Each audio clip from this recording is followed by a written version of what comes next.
Welcome back to Aging with Power. I'm Myles McNamara of Comfort Keepers in Home Care on your hometown station, AM 1220 KHTS. And joining me in studio today is Ms. Janet Demeter of the Jack's Angels Foundation. As I said earlier, an amazing woman with an amazing story, with an amazing mission. And again, Janet, welcome to Aging with Power. And let's thank you for that, Myles. let's start at the proverbial beginning. I mean, not only what Jack's Angels is, and I know we're going to get into DIPG, but just tell us a little bit about Janet and what exactly Jack's Angels and your story a little bit. Tell people who you are.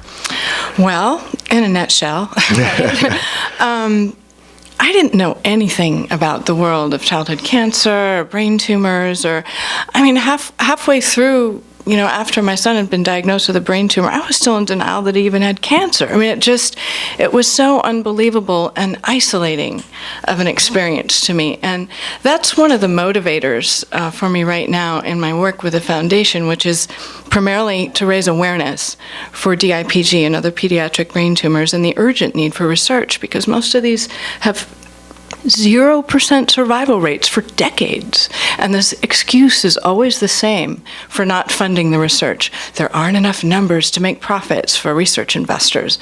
And which points to the fact that our system, which I think we all pretty much know, is governed more or less by the short-term payback, rather than looking at the fact that most oncologists agree if we really took the time and care to research some of these, not only would it elevate our whole understanding of medicine and the biology of the brain, but invariably it will create new jobs, new economies, new industry. And so it's really about, I think this is true in many areas of our life as human beings, about looking at the importance of the longer term goals of investing our resources.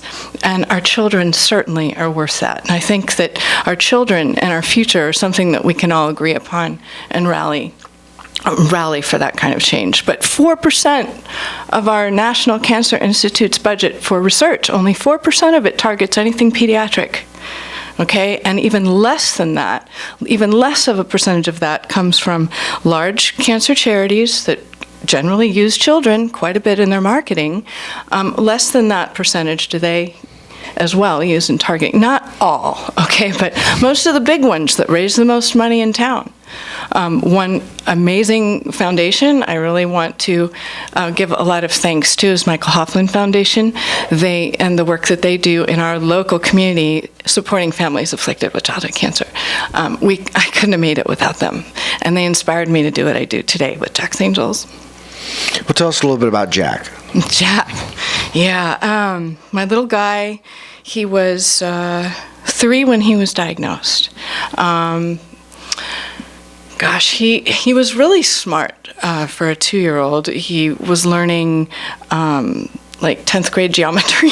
Really? Trapezoids and parallelograms and different angles, and he loved learning. He loved counting in different languages. He loved naming the alphabet in different languages. And after he was diagnosed, he did have the opportunity to be in preschool for a few weeks, and he loved it. He would get on the bus every day and go, "You're P for Patty, you're M for Michael." And he would get to school and he would say, "I'm here." And he lit up the room. There was something, all children are special, but I think he knew also the preciousness of his own life. I think intuitively he knew what was happening, and he just shined as much as he could at the end. But DIPG, I only vaguely had the idea that something was wrong for about 6 months, 9 months, and I couldn't put my finger on it. I took him to the doctor's office. I changed doctors because the first one sort of had the hysterical mother attitude toward me, because there were vague symptoms of irritation with certain things, of being just slightly weaker than most kids his age, and again, the general irritation with certain things and fascination with his own process. Of his sensory processes. Like he would watch the light as he ran around in the circle over and over again, looking from a certain angle. And I knew he was looking at something. I just didn't know what. And then the symptoms got severe. Like all of a sudden, he got terrified when he'd look up at the ceiling or at the sky from a shopping cart, which was the strangest thing to me. And I knew it wasn't some behavior problem. I mean, he was really afraid. And then he started limping and favoring one side. And I insisted I get him into the office because sometimes I and he would have fevers too. He would have fevers and then they go away. And the doctor would say, well, if it doesn't last a certain amount of time, you don't have to bring him in. But after, conferring with a lot of other parents about this, fevers are often a common symptom of brain tumors. At any rate, we took him in to the doctor, and she noticed it seemed to be neurological symptoms, neurological cause, and I needed that write-up from her to go to Children's Hospital because it helped us get him on the neuro track right away. They tested him for 5 days. We had to wait 5 days for the MRI, the definitive tool for diagnosis, and that morning, got him all prepped. There's giant machine, you know what an MRI, but if you haven't seen one, oh my goodness, it's a giant magnet. I went in there and half my hair fell out. No, I had this giant hair thing. And anyway, it was just scary. He would have to be sedated and put him in, and it was a 2-hour MRI, and an hour through the process, I was down in the meditation garden and I got a phone call. I had to go up and meet the doctor in the room. And so I did, and they were looking at me like misty-eyed, saying, there's a mass in his brainstem, we can't tell you what it is, but we wanted to talk to you first because you're going to have a whole new set of doctors, because those neurological doctors stayed with us the whole time, the first 5 days, intensely watching everything. All right, let's take a break right there, Janet, because we have to run away for another commercial, but don't lose track, because I want to... Of course. This timeline is amazing, so don't go away, folks. We're listening to Janet Demeter of Jack's Angels Foundation on your hometown station, AM 1220 KHTS. Welcome back to Aging with Power. I'm Myles McNamara on your hometown station, AM 1220 KHTS. And if you're just joining us, we have in studio today Janet Demeter of Jack's Angels Foundation, and we're talking about DIPG, which is diffuse intrinsic pontine glioma, which is a form of pediatric brain tumor and cancer. And Janet is sharing her story of her little guy Jack and the motivation behind Jack's Angels. But before the break, Janet, you were kind of walking us through the whole process of the diagnosis and the MRI, so to speak. Right. And I'm sorry I had to cut you off. No, that's all right. That's all right. Anyway, so that whole process ended. Right. That was, the next day was our D-Day, our diagnosis day. It was a room full of doctors. Few of them would look us in the eye. It was one of the darkest experiences I've ever been through, just because of the certainty of it, that you could just feel. It was palpable, the certainty that my son was going to die, no matter what we did. We were told this is the most aggressive pediatric cancer. It's in the pons area of the brainstem, which is kind of like grand central station of the nerve impulses going to and from the brain. So if you have a tumor in there and it's not a solid mass that's separate from or on the brainstem, it is part of, it's intertwined, it's intrinsic, that's the intrinsic word, and it's diffusely kind of infiltrating, and there's no way to surgically remove it, so it kind of goes past that paradigm of treatment. At any rate, so just through their demeanor, I could tell, that he was going to die. It was just a matter of quality of life and trying to extend life if possible.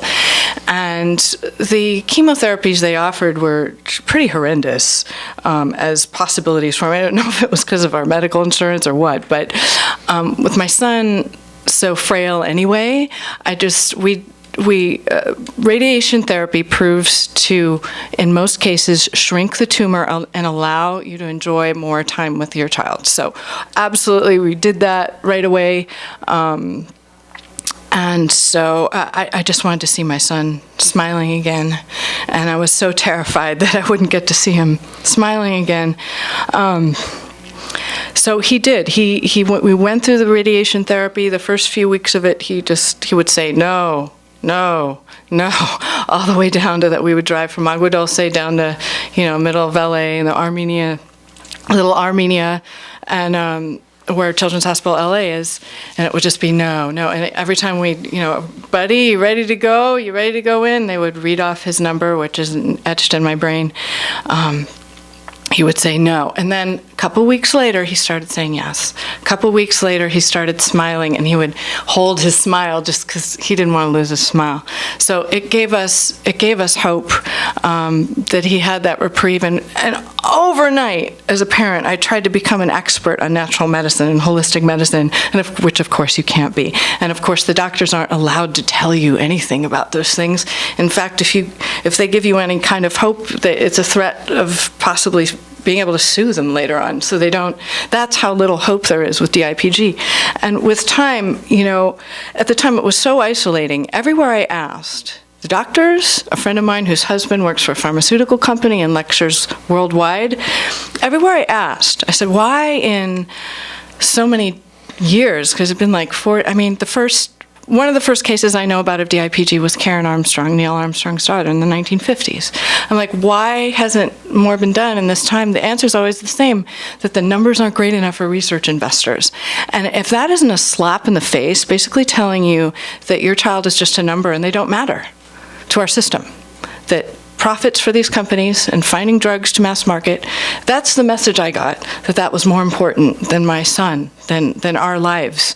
And so part of my motivation for, after he died, absolutely, I had to do this Jack's Angels thing, though I had no idea how. It was really inspired also by the generosity and the love of the communities, our local communities in Agua Dulce, Acton, and Santa Clarita. People rallied around us. As I mentioned before, the Michael Hoffman Foundation was there. They're just unbelievably helpful. And then people would do little yard sales for us and fundraisers, and that helped us afford an ozone machine because we wanted to do ozone treatments on them. We did so many different holistic therapies, which of course had no developed therapeutic application for a child, much less in the center of his brainstem. And that was another frustrating factor as well, is that the communities of the alternative therapy and the conventional therapy, there's so little communication. I think that's been improving somewhat in the past few years, as well as social media, which I'll touch on later because we were so isolated and felt so isolated. Now it's becoming a force that I think can really be used to increase awareness and change. And I will definitely continue with that when we come back. Look at you. You already know when we have to take our next commercial break. So we are going to do just that, folks. And then we'll come back more from Janet and the formation of Jack's Angels. And I know Congressman Steve Knight's been a huge asset for you. And we've got the Clarita run coming up that a major portion of that's going to be a skip for Jack that we'll get to in the next segment as well. So don't go away, folks. You're listening to Janet Demeter of Jack's Angels Foundations on your hometown station, AM 1220 KHTS.